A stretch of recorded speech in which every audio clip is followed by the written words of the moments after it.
Ya itu kalau disuruh ngomong ekonomi susah. Soalnya kiai itu biasanya terima matang. Ada pengusaha, kiainya terima matang. Pengusahanya kirim sapi, sampai di pesantren sapinya dipotong, jadi korban. Tapi ini, jadi Islam ini punya basic dasar. Basic dasar agar Islam ini bergerak, mampu bertemu dengan seluruh manusia. Karena saya melihat ekonomi ini kan kebutuhan dasar semua manusia. Ekonomi ini satu basic di mana manusia semua membutuhkan. Makanya kekuatan ekonomi itu yang paling bisa dirasakan adalah untuk memenuhi kebutuhan makan. Sebelum sandang, pangan, papan, makan. Nah, dalam urusan makan, Islam itu diajarkan doa yang paling menghargai semua orang. Allahumma barik lana, berkahilah kami, bukan barikli, berkahilah saya. Karena makanan itu adalah sesuatu yang nggak bisa berdiri sendiri. Makanan itu tidak independen, melibatkan hampir semua manusia. Petani menyiapkan makanan yang namanya nasi, tapi padi itu tidak berdiri sendiri. Sawahnya ada yang buka, itu nenek moyang kerjaannya. Nanem ada yang nyangkul, ada yang nanam. Yang ngairi ada yang dari langit, ada yang dari pengairan. Belum lagi kalau sudah proses menjadi makanan, ada yang bikin gilingan. Dari gilingan ada yang bikin rice cooker. Rice cooker ada yang bikin listrik. Dari listrik ada yang bikin bumbu, yang nanam bumbu berbeda-beda. Bumbu disatukan oleh cobek. Cobek yang bikin entah siapa. Yang kita nggak ngerti, wong dia dari tanah liat, jangan-jangan pas lagi muda tanah liatnya airnya kurang terus dikencingi, kita juga nggak ngerti. Mudah, lo ini melibatkan banyak orang ini makanan. Makanya makanan ini ketika kita makan menggunakan prinsip dasar Allahumma barik lana, berkahilah kami. Karena melibatkan banyak orang, tidak bisa. Kalau tidak melibatkan orang itu bukan manusia, emprit. Lihat padi, totol, hilek, itu aja. Itu baru emprit. Nah, ini sebenarnya pembelajaran dasar ekonomi itu adalah melibatkan banyak orang. Karena ekonomi ini membangun basic. Nah, ketika melibatkan banyak orang yang kadang kita nggak kenal dari bangsa apapun, umat Islam tidak perlu bertanya ini siapa yang buat. Tidak perlu lagi bertanya ini Islam apa enggak. Di situ barik lana itu tidak mencakup agama toh, tapi semuanya, lintas bangsa, lintas etnik. Nah, agar kaum muslimin ini tidak selalu bertanya ini dari mana yang buat. Makanya kaum muslimin punya basic. Di zaman Rasulullah ini dikembalikan ke titik awal. Titik awal apa? Titik awal penciptaan manusia. Makanya Islam ini disuruh pergi haji. Pergi haji itu puncaknya di Padang Arafah sana, untuk melihat namanya Jabal Rahmah. Pelajaran Jabal Rahmah ini adalah pelajaran dasar di mana seluruh manusia itu berawal dari sana. Karena dari Jabal Rahmah inilah pertemuan Nabi Adam dan Siti Hawa, yang kemudian dari situ menjadi berbangsa-bangsa dan bersuku. Makanya orang kalau lihat Jabal Rahmah ini, orang Hindu mengenalnya dengan Linggayoni, orang Islam mengenalnya dengan Jabal Rahmah. Orang pasti tahu kalau udah sampai situ jangan sembrono. Seluruh manusia jadi bangsa dan suku itu awalnya dari situ. Jadi berhubungan dengan semua manusia dan semua bangsa adalah berhubungan secara halal. Arab juga dari situ, Eropa dari situ, Afrika juga dari situ sumbernya, Cina juga dari situ, India juga dari situ, semua dari situ. Dan di dalam Islam hanya diajarkan lita'arofu, mengertilah bahwa manusia berbeda-beda. Pengertian itu yang sekarang yang memang dibutuhkan. Arab kalau cantik dan ganteng tidak perlu dipersoalkan karena nggak ada air. Kalau dibikin kayak kita jadi nggak mandi, jadi jelek itu, makanya dibikin ganteng. Orang Eropa dibikin tinggi besar karena ada hawa dingin. 4 bulan musim dingin. Kalau dibikin kecil gini, dinginan mati. Makanya orang Eropa itu harus besar. Dan secara ekonomi harus mumpuni karena untuk persiapan musim dingin. Listriknya nggak boleh mati. Makanya perebutan ekonomi selalu didominasi oleh orang Eropa. Mulai dari persengketaan antara blok timur, blok barat, sampai sekarang persengketaan antara United Kingdom, United States melawan Shanghai Corporation, sesungguhnya berawal dari perebutan ekonomi untuk memenuhi hajat hidup di musim dingin. AC nggak boleh mati di musim dingin. Ya, di musim panas pemanas nggak boleh dingin. Di sini keributan itu tidak perlu terjadi karena kita punya hawa nggak panas nggak dingin. Teknologinya cukup sarung. Kalau kedinginan kemulan sarung, kalau kepanasan kebut-kebut pakai sarung. Habis mandi, anduke mau nganduk sarung. Ini dunia. Orang Arab, orang Eropa mesti cari negeri panas kalau musim dingin. Karena pigmen kulitnya hilang, kehilangan ultraviolet. Dia harus lari ke Indonesia. Untuk apa? Berjemur. Jangan dipahami itu pornografi, karena itu adalah langkah orang Eropa untuk mengembalikan pigmen yang hilang. Maka siapapun presidennya tidak boleh bikin perda syariat seorang turis masuk ke Indonesia harus pakai jilbab, nggak boleh. Ini pengertian yang harus kita bangun dari mulai hari ini tentang berbangsa yang berbeda. Orang Eropa kalau musim dingin mana ada daun. Makanya teknologi mengawetkan makanan di musim dingin ini macam-macam. Mulai dari teknologi sayur sampai teknologi ikan. Mulai dari sarden, mulai dari yang namanya kimchi di Korea ada. Di sini nggak perlu ada karena di sini fresh selalu ada. Sarden ngapain dibuat di Indonesia untuk orang Indonesia? Orang Indonesia setiap hari bisa ngambil ikan segar, gak ada ikan kodok-kodok juga ada. Ini Indonesia.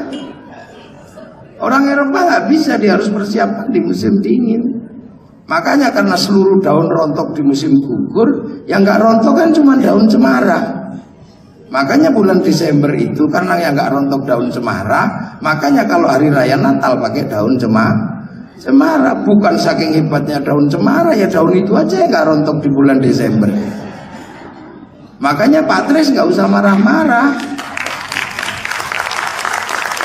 Kita gak perlu emosi bahwa mohon maaf, jangan tanam cemara di depan masjid. Itu pohon Kristen. Semenjak kapan pohon punya agama? Nggak ada. Kita ini cuma diminta mengerti gitu aja. Orang Eropa kalau musim dingin persiapannya luar biasa, makanya tingkat kerakusannya luar biasa. Dan itu bisa kita urut. Semenjak mulai dari satu perjanjian kuno yang namanya Edict of Demarcation, kemudian ada perjanjian Tratados de Tordesillas, kemudian menghasilkan satu perjanjian baru namanya Saragossa. Hasilnya apa? Bangsa ini terpuruk ketika 1515 dikuasai oleh Portugis melalui penguasaan atas Selat Malaka. Terjadi perubahan besar, bangsa ini dari negara maritim berubah menjadi negara daratan. Dari Nyai Lanjar ke Ratu Kidul. Ini kan karena dikunci oleh Portugis 1515. Dan apakah bangsa ini untuk urusan itu sudah selesai? Sampai hari ini juga belum. Seluruh Selat Malaka penguasaannya oleh Malaysia dan Singapura karena dia Commonwealth. Ini kiai rada paham kok ini. Di Commonwealth dia diperbolehkan untuk menguasai selat itu. Menjadi ngaco ketika bongkar muatnya dipaksa 3 hari di Indonesia. Akhirnya selat itu tidak terlalu berguna, tapi keindahannya tetap ada karena disiapkan oleh Genteng Hilen sama Sentosa. Kita mau bikin gitu nggak boleh. Makanya Thailand kan nggak tahan, dia bikin terusan perang. 2025 mungkin akan tembus, tapi tidak akan efektif karena ujungnya dihadang oleh Abu Sayyaf. Indonesia juga nggak akan efektif karena di Semenanjung itu tumbuh kelompok radikal. Ini kan problem besar. Di satu sisi mereka dikasih 1 jam lebih awal dari jam Jakarta. Kita jam 9, sana jam 10. Melanggar teori bujur dan teori lintang. Apa yang terjadi? Bursa efeknya buka 1 jam lebih awal daripada bursa Jakarta. Saham terbaik habis di Singapura dan Malaysia, yang jelek baru masuk Jakarta. Kita mau ngomong apa? Ini urusan bangsa dan negara. Jadi ini ibaratnya ibu-ibu pergi ke pasar kesiangan, ya nggak dapat apa-apa. Tiba-tiba kita masih ngotot tentang bagaimana menjaga nilai tukar rupiah yang stabil, nggak bisa. Kita negeri bukan negeri yang independen secara ekonomi. Keras dikit dengan Jepang, tutup pentil nggak dikirim, ambruk itu pabrik ban di Indonesia. Keras dengan Cina, jarum nggak dikirim, konveksi ambruk. Ini kan satu negara yang kita nggak bisa terus sederhana kita bayangkan tentang jual beli kerupuk itu. Ini kan saya kalau lihatnya ada yang aneh. Nah, ini Eropa itu makanya pertarungannya keras sekarang antara yang kita sering sebut dengan UKUSA bertarung dengan Shanghai Corp. Ini keras dan imbasnya selalu terjadi di sini. Afrika kenapa dibikin hitam? Ya Allah yang tahu lah. Karena Allah nitipkan singa di Afrika. Kalau dibikin putih dikejar singa kelihatan. Maka dibikin hitam. Nah, Cina kenapa tembem dan sipit? Ya karena musim dingin, salju turun, mataharinya keluar, yang silaunya luar biasa itu. Nah persoalannya kita kenapa kecil-kecil ini Allah ngajarkan. Ya karena kecil-kecil seperti ini oleh Allah dibarter, ditempatkan di buminya yang paling indah namanya Indonesia. Mana ada negeri seindah kita? Nggak ada. Makanya sekarang geser ke sini semua. Cerita tentang Nabi Sulaiman digeser ke sini dari Sleman. Cerita tentang Ratu Saba digeser ke sini dari Wonosobo. Bahkan cerita Atlantis yang hilang digeser ke tanah Jawa. Bahkan Tel Aviv sebagai sebuah negara yang sangat maju disebut Java Tel Aviv. Ini kan sedang bergeser semua. Nah jangan sampai pergeseran ini nggak bisa kita ikuti. Ini kan kita punya bangsa. Nah, Islam mengajarkan agar kita nggak gagap ketemu dengan siapapun, maka dipertemukan dengan Jabal Rahmah. Nah, inilah akhirnya Islam tidak boleh galau. Semua bangsa terlibat dalam kehidupan kita. Saya kalau pergi haji, Yahudi pasti terlibat. Urusan apa? Urusan naik pesawat. Pak Habib disuruh bikin pesawat yang nggak jadi. Namanya tetuko, sing teko ratu kutuku, sing tuku ratu teko. Makanya nggak usah emosi, habisi Yahudi. Kita pergi haji renang, nggak bisa. Pernikahan agung di sini biasanya pernikahan cara Islam. Bedaknya pasti dari Perancis, Nasrani. Kalau pakai bedak Solo yang mau siapa? Beras ditumbuk, blundreng kabeh sampean. Ini kesadaran awal yang memang diajarkan oleh Islam. Ketemu dengan bangsa apapun. Dan kita nggak boleh galau. Santri kiai kalau lagi galau tengah malam, longak-longok ngerokok. Yang mempersiapkan rokok siapa? Cina, udang garam, jarum. Itu sampurna, Cina semua orangnya. Baju kita kotor-kotor, cari baju Sritek, kainnya murah. Di situ Cina sing duwe, lu ya mau apa kita? Ibu-ibu pergi ke sini pakai kain Paris. Itu harganya selembar 7.000. Yang nyiapkan siapa? Pabrik. Nah ini nggak bisa sudah. Itu makanya kaum muslimin tidak boleh kemudian eksklusif karena dari ini ditunjukkan ke sini. Ini pelajaran dasar, ketemu satu titik di mana dipertunjukkan dengan Jabal Roh. Jabal Rohmah itu kan pertemuan laki-laki dan perempuan. Perbedaan di dunia itu nggak ada yang sebanyak perbedaan laki-laki dan perempuan. Tapi kalau sudah Jabal Rohmah ketemu, laki-laki dan perempuan itu ketemunya tidak keseluruhan. Seluruh perbedaan itu jadi hilang ketika 10 cm persegi ketemu. Jadi yang mempertemukan perbedaan itu tidak perlu luas dan tidak terlalu besar. Sedikit sudut saja sudah menyelesaikan semuanya. Lihat kan? Begitu sudut itu ketemu, ludah yang tadinya mendatangkan polisi untuk dilaporkan karena penghinaan. Begitu titik itu ketemu, pusat ludah malah dicari. Dikencingi marah. Tapi begitu titik sudut itu ketemu, tempat kencing malah dicari. Loh, ini kan yang mempertemukan bahasa manusia, maka pakai simbol laki-laki dan perempuan. Jabal Rohmah itu simbol laki-laki dan perempuan. Nah, perjalanan yang berbeda-beda ini kan kemudian menjadi hilang titik manusia. Makanya di dalam Islam ada cerita tentang Nabi Ibrahim yang mencari titik dasar tinggalan Nabi Adam yang hilang. Ketemu, dibangun ulang oleh Nabi Ibrahim, namanya Ka'bah itu. Makanya Nabi Ibrahim terkenal di seluruh dunia dan hampir semua agama mengenalnya.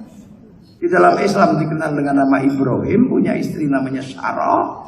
Di dalam Yahudi dan Nasrani dikenal dengan Abraham, punya istri Sarah. Di dalam Hindu apa nggak dikenal? Dikenal juga namanya Brahma. Istrinya siapa? Saraswati. Saraswati. Makanya ketika Islam itu masuk ke Indonesia, ketemu dengan generasi pertama. Islam di Arab ketemu dengan Yahudi dan Nasrani. Sini ketemu dengan Hindu, simbolnya sama. Makanya ketika Islam masuk ke sini tidak boleh pergi haji. Kalau pergi haji, konslet. Di sini tidak boleh menyembah candi, tumpuan batu sampai Ka'bah, tumpuan batu juga. Di sini tidak boleh dengan air suci sampai sana, jangan-jangan kaget ketemu air suci Zam-Zam. Di sini Linggayoni tidak boleh, di sana ketemu dengan Jabal Rohmah. Di sini perjalanan suci kain selempang muter ke kiri, kainnya warnanya kuning, sampai sana muter ke kiri warnanya putih. Setelah perjalanan suci sama-sama rambut, yang sini digundul, sana tahallul. Setelah perjalanan suci sama-sama hewan, yang sini namanya gadri, yang sana korban. Daripada nanti konslet, maka orang Islam awal di Indonesia cukup pergi ke Gunung Merapi. Untuk apa? Sholat Jumat 41 kali, jangan berhenti. Itu pahalanya sama dengan pahala ibadah haji. Lah kenapa ke Gunung Merapi? Satu-satunya masjid waktu itu ada di Gunung Merapi. Masjidnya Syekh Jumadil Kubro, penyebar Islam pertama di tanah Jawa. Makanya kalau ada orang kita yang tua-tua perginya dulu kaji ke Merapi, yaitu Islam asli yang di sini. Yang setelah itu berubah ketika kesadarannya sudah bisa, baru berangkat ke sana. Ketika pergi ke sana ditolongi oleh orang Belanda. Pakai apa? Pakai kapalnya Belanda. Sekarang ditolongi oleh orang Yahudi pakai pesawat Yahudi pakai bank Yahudi. Orang komplain, ini bank ini halal. Ayo halal, kalau enggak ya hajinya martut semua. Pakai bank. Nah, seluruh sistem perbankan kan mulainya dari satu bank kecil yang sekarang dikenal dengan nama Bank Devisa New York, yang sistem keuangannya dikendalikan oleh Rothschild dan Rockefeller, yang dipinjamkan oleh Amerika. Makanya ketika Bank Devisa New York duitnya diambil 8 triliun dolar oleh Amerika, Bank Devisa New York ambruk. Hasilnya apa? Ya Lehman Brothers ambruk. Sehingga investor-investor di sana kemudian waktu itu ya kehilangan banyak uang. Jangan-jangan termasuk Pak Trisno. Duh, kan kita juga nggak ngerti. Yang kayak gini ini sistem dunia. Lah kalau kemudian orang Islam nggak boleh pinjem bank, ya pinjem ke ustadznya yang mengharamkan bank. Itu. Nah kalau bank diharamkan, lah baca Quran juga haram. Karena seluruh percetakan Quran itu pinjem dulu ke bank sebelum dibeli oleh negara. Makanya kiai-kiai itu nggak mudah bikin hukum haram nggak mudah. Kenapa? Ada sesuatu yang panjang di belakangnya. Rokok haram, ya biasanya pengusaha-pengusaha muda yang lagi tren ini kan bangga sekali. Rokok haram, ya nggak bisa kalau menurut kiai.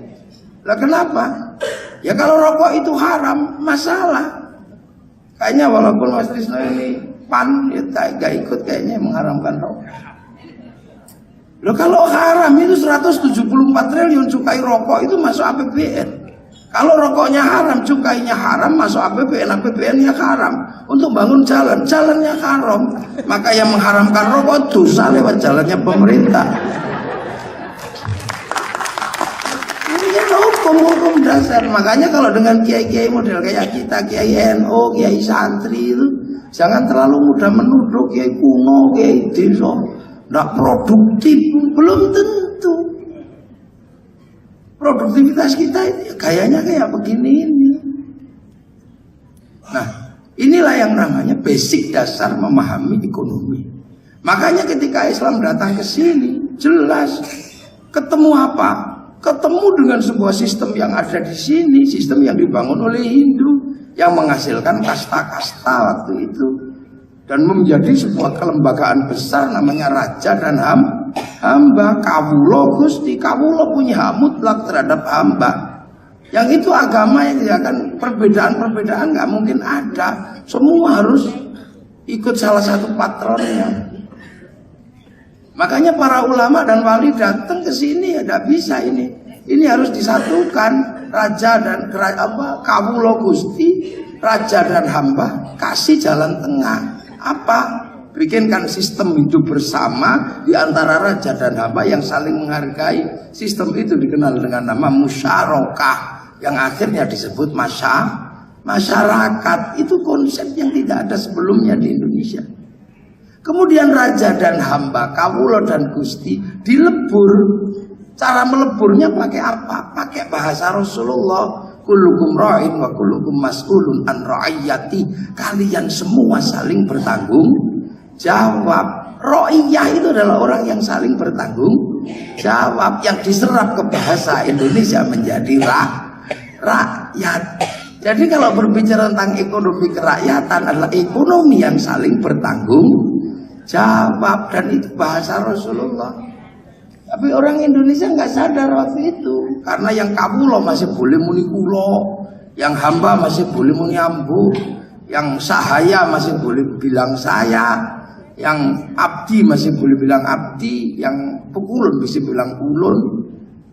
Itu masih nggak sadar. Nah kalau ro'iyah ngumpul harus menggunakan standar apa? Bicaralah yang baik. Wasyawirum fil amri, maka kumpulnya rakyat. Ro'iyah disebut musyawarah. Nah kalau musyawarah jangan menang-menangan sendiri. Tafassahu fil majalis fafsahu yafsahillah. Maka kemudian duduk bersama membicarakan nasibnya, namanya majelis. Ini kan sebuah proses transformasi besar dari sebuah gagasan untuk menghilangkan sekat antara raja dan hamba. Ini maka masuklah kalimat ra'iyah. Maka ekonomi kerakyatan kalau dalam bahasa kiai, dalam bahasa adalah sebuah ekonomi yang berbasis apa? Saling bertanggung jawab. Nah, basis saling bertanggung jawab yang ada di Indonesia, jangan lupakan basic yang namanya indigenous people, indigenous knowledge, indigenous culture yang akhirnya dikenal dengan namanya local genius. Nah, inilah basicnya. Kalau itu terjadi, tekanan internasional apapun dalam basic ekonomi kekinian akan bisa masuk ke sini dengan sesuatu yang akan teradaptasi dengan cara sini. Seperti musik rock datang teradaptasi di sini, sekarang namanya rock dut. Muncullah Palapa, muncullah Monata. Yang dulu ketika datang McD begitu kuatnya, sekarang sudah berganti dengan pawon deso, sambal laya. Ini, nah basic memahami bangsa kita ini memang tidak mudah. Kita kecil-kecil, jangan membayangkan sepak bola. Kalau membayangkan sepak bola, kita pasti kalah dengan orang Eropa. Jangan membayangkan kita tinju, pasti kalah dengan orang Amerika. Thailand membayangkan sepak takraw, maka dilatih dengan benar, tawarkan ke dunia internasional. Sekarang seluruh pemenang takraw pasti Thailand. Nah, kita kan juga punya nekeran gitu kan punya. Nah, ini tugasnya Pak Tres ini untuk mencoba melacak kembali jejak-jejak kekuatan ekonomi Nusantara. Nanti kemudian biar nggak tabrakan dan berhadapan. Inilah dulu yang dibayangkan setelah kemerdekaan. Apakah Eropa ataukah Indonesia ataukah Arab? Sebagian membayangkan tentang bagaimana berbaur, maka muncullah balai pustaka, ada salah asuhan, ada layar terkembang, ada Mara Rusli apa itu yang banyak. Ini cara. Nah, Islam itu punya basic yang luar biasa untuk memahami perbedaan. Makanya kalau semakin kesini kaum muslimin kok semakin tidak menerima perbedaan, dia keluar dari khitohnya sebenarnya. Nah, inilah maka dalam situasi keberagamaan seperti ini, para kiai sedih. Sedihnya gimana? Kok tiba-tiba sebuah keberagamaan yang menjadi basic bangsa Indonesia, yang bahkan sebelum Indonesia merdeka dikenal dengan Bhinneka Tunggal Ika, sekarang mulai dipersoalkan. Padahal kita sudah belajar bangsa ini dibawa ke kiri oleh PKI yang nggak bisa, bangsa ini dibawa ke kanan oleh DITI yang nggak bisa, karena bangsa ini basicnya memang di tengah-tengah, dan jangan diulang lagi. Hanya keledai yang terprosok 2 kali ke lubang yang sama, dan kita bukan keledai. Jadi makanya keberagamaan ini tidak bisa orang yang anti toleransi ini nggak bisa lagi ditolerir di Indonesia. Kita punya bangsa, anak cucu kita mesti tetap bisa merasakan Indonesia dengan gaya seperti ini, karena bangsa ini sudah ceritanya udah dari dulu. Saya rindu walaupun saya bukan orang Malaysia, bangsa kita diacak-acak oleh orang Malaysia, Nurdin Top dan Asy'ari. Malaysianya sadar, yang tidak sepakat dengan cara kebangsaan sana disingkirkan, bahkan khutbah saja pakai teks, dan punya cara landing yang indah. Bangsa mereka diserahkan kembali sama si Upin dan si Ipin. Ini gak kebayang kita. Serahkan kembali si Upin dan si Ipin sebagai masa depan Malaysia. Si Upin dan si Ipin gak boleh lupa di sana ada anak-anak India, diajarkan dari kecil, dikenalkan dengan tokoh namanya Jarjit. Dia gak boleh lupa ada anak-anak Cina, dikenalkan dengan tokoh Mei Mei. Dia gak boleh lupa ada anak-anak Indonesia, dibikinkan tokoh Susanti. Tapi yang mengatur ritme ini adalah cikgu. Artinya apa? Lembaga pendidikan. Amerika paham betul, bangsanya gak boleh malu gagal di Timur Tengah urusan Saddam Hussein. Dibikinkan hiburan namanya Hotshot 1-2. Kegagalan dengan terorisme, bikinkan film 12 Strong. Kegagalan di Vietnam ditutup dengan Rainbow 1 sampai 5. Ini cara mereka sudah sangat maju. Kegagalan Amerika merumuskan spiritualisme sebagai bangsa urban. Dia bangunkan pola hubungan dengan Cina, bikinkan American Shaolin, American Kung Fu. Dengan Jepang dibangun pola hubungan spiritual, bikinkan American Samurai. Bahkan samurai terakhir dari Amerika namanya Tom Cruise dalam sebuah film The Last Samurai. Ini bangsa Jepang nggak boleh lagi mengulang pembantaian antara perdebatan restorasi Meiji dan rezim Tokugawa. Apakah reformasi ekonomi akan berjalan? Pembantaian besar-besaran. Hal itu tidak boleh diulang oleh Amerika. Dijelaskan dengan bahasa yang sederhana. Bikinkan film Samurai X dengan tokohnya si Rory Kenshin atau si Kenji Himura. Kita punya seperti itu, maka Kane bisa mengerjakan itu, Patrice. Ini bangsa milik semuanya dari Sabang sampai Merauke.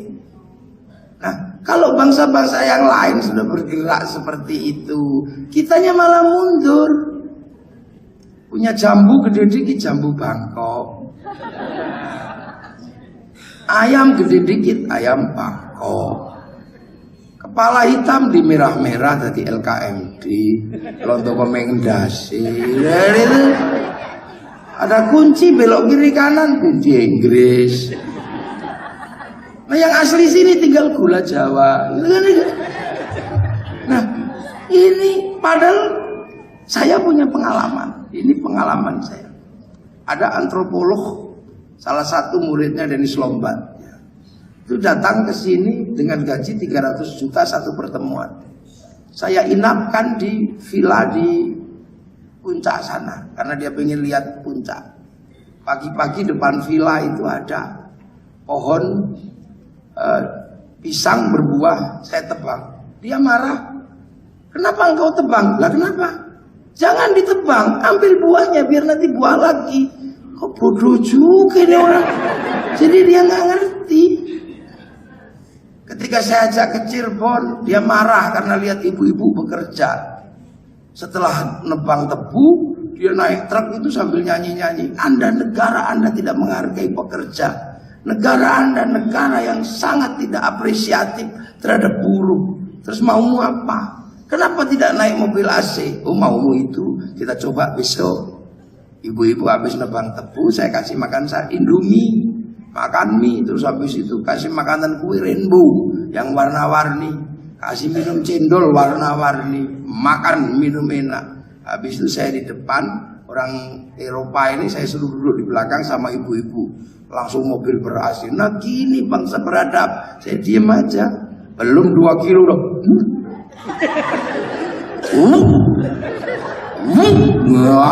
Pure semua. Oh no, you stupid ya, kamu yang stupid. Ini kita punya mindset sendiri terhadap bangsa ini. Nah, mindset inilah yang nanti akan dipikir oleh Pak Trisno. Saya nggak nyampe akal saya sudah. Saya sudah siap hari ngaji, nggak tutup akal saya. Kalau Pak Tris ini masih tutup, masih akal mantan ketua partai.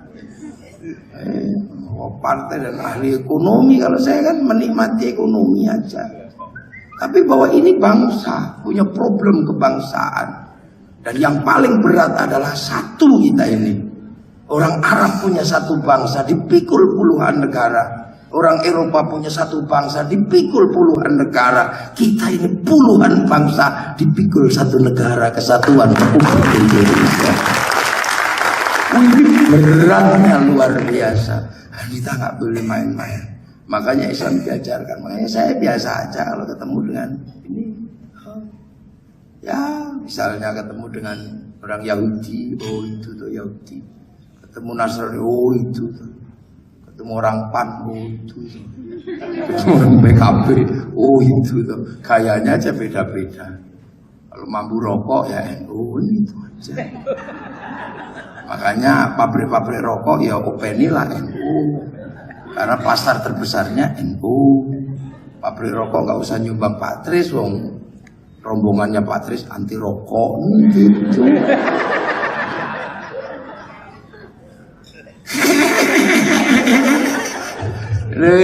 Inilah ya sebenarnya ini yang problem terberat kita ini. Kita menjadi sebuah negara berada dalam titik-titik yang kita belum mandiri. Sekarang kita bisa komunikasi, kita dikendalikan oleh Samsung karena kita komunikasinya masih pakai handphone. Ya kita punya mobil ya masih ya, tapi kan kita tidak mesti membayangkan harus bikin pabrik mobil, pabrik handphone, pabrik apa. Kalau kita bisa masih punya hak pakai, ngapain buru-buru cari hak milik gitu. Nah, ini indah aja saya lihat pengusaha-pengusaha ini, UMKM kecil menengah kecil, karena bahaya juga kalau nggak ada UKM ini, karena kita ini pilihannya dua, sektor formal atau informal. Kalau pakai formal ya kayak begini, nah kalau informal susah. Informal itu pilihannya dua, yang satu kaki lima, yang dua maling. Itu aja. Informal. Ya inilah, maka tidak usah sama kalau pengusaha muslim harus bekerja sama dengan sama muslim. Ini biasa aja lah pengusaha itu ketemu dengan siapapun. Sampai usaha ayam goreng yang bikin minyaknya ya siapa, yang bikin pancinya ya siapa. Kita makan itu yang orang Solo nggak punya garam, yang punya garam orang Jepara. Pengusaha makan Anda pernah bertanya supir garamnya waktu ngantar ke Solo ini jangan-jangan mampir warung remeng-remeng, nggak ada yang nanya. Udah kita minum teh, jangan-jangan yang metik teh mati dimakan ular juga kita nggak pernah nanya. Inilah ekonomi. Maka kemudian ekonomi itu kalau ujungnya adalah sampai ke dalam mulut, maka Islam mengajarkan Allahumma barik lana, bukan barik li, barokailah kami. Karena makanan itu melibatkan sekian banyak manusia, dan kadang kita nggak tahu dia ada di mana, tapi menjadi bagian dari kenikmatan yang kita makan. Maka jadi manusia jangan sombong.